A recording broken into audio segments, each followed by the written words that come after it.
മലയാളത്തിലെ ആദ്യത്തെ 3D animation live action 3D movie എത്താൻ പോവുകയാണ്. ലവ്ലി. ദിലീഷ് കരുണാകരനാണ് ഈ സിനിമ സംവിധാനം ചെയ്യുന്നത്.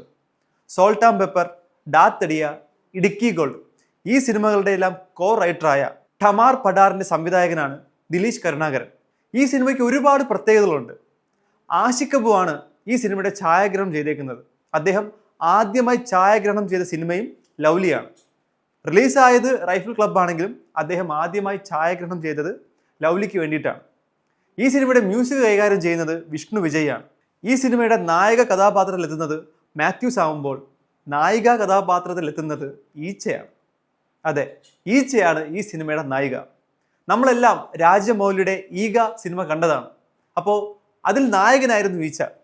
അപ്പോൾ ദിലീഷ് കരുണാകരൻ സംവിധാനം ചെയ്യുന്ന സിനിമയിൽ നായിക ഈച്ചയാവുമ്പോൾ നമുക്കത് മികച്ചതായി തോന്നണമെങ്കിൽ രാജമൗലിയേക്കാൾ മികച്ചൊരു ദൃശ്യാനുഭവം നമുക്ക് നൽകണം. ഒരു 3D സിനിമ എന്ന രീതിയിലും ഒരു ലൈവ് ആക്ഷൻ 3D, ഒരു ഹൈബ്രിഡ് ആനിമേഷൻ എല്ലാം വെച്ച് നോക്കുമ്പോൾ ഒരു മികച്ച ഒരു ദൃശ്യവിസ്മയം നമുക്ക് ഈ സിനിമയിൽ നിന്നും പ്രതീക്ഷിക്കാം.